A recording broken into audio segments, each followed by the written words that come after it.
вазифаи асосии модар тарбияи фарзанд. дили хайрхоҳ тақдим мекунад. барнома барои аҳли оила. ту барои ман азизӣ. меҳнат барои ватан. масъулияти бузург бар зиммаи шумо гузошта шудааст, модарони азиз. ҳарчанд шумо аъзои шӯрои миллӣ нестед, вале метавонед кори бузургро барои ватани худ анҷом диҳед. шумо метавонед фарзандони худро тарбия кунед. метавонед дар дуруст такомул додани хислаташон ба онҳо ёрӣ расонед, то ба таъсироти бад муқобилат кунанд ва дигаронро бо намунаи нек ба кирдорҳои одилона водор созанд. бисёриҳо ба тарбияи фарзандон дар хона беэътиноӣ мекунанд. сарфи назар аз комёбиҳои таъсирбахш дар соҳаи маориф, тарбияи ҳозираи фарзандон дар ҳоли табоҳ қарор дорад. ба тарбияи фарзандон дар хона беэътиноӣ мекунанд.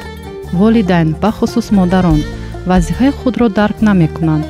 онҳо на сабр доранд, то фарзандонро панд диҳанд, на ақли солим, то касонеро ки парасторияшон ба онҳо бовар карда шудааст, идора намоянд. бағоят равшан аст ки модарон вазифаи худро ба ҷо намеоваранд ва ба қарзи модарии худ содиқ нестанд. кори муҳимтару муқаддастаре вуҷуд надорад. вақте мардони хона ба кор рафта ғамхориро дар ҳаққи фарзандон ба гардани модарон мегузоранд, он гоҳ ҳамсар ва модар ҳама кори бузург ва муҳимро ҳамон тавре ки шавҳар ва падар онро анҷом медиҳад, ба андозаи пурра ба ҷо меорад. агар модар вазифаи худ панд додан, роҳнамоӣ кардан ва нигоҳ доштани фарзандони худро фаромӯш кунад, он гоҳ онҳо ба таври табиӣ бадиро қабул мекунанд ва аз некӣ рӯй мегардонанд. модарони азиз, тақдири фарзандони шумо ба андозаи хеле зиёд аз худи шумо вобаста аст. вақте ба хона меҳмон меояд, болотар аз ҳама меҳмонҳо, болотар аз ҳама фикру фаҳмишҳо бояд фарзандони шумо бошанд. заҳмате ки шумо дар солҳои аввали ҳаёти фарзанди худ барои ӯ анҷом медиҳед, ба шумо имкон намедиҳад бепарвою мусолиҳакор бошед. онҳоро ба хотири қабули меҳмонҳо ба ҳуҷраи дигар нафиристед, балки дар ҳузури меҳмонҳо ором нишастану боадабона рафтор намуданро ба фарзандонатон ёд диҳед.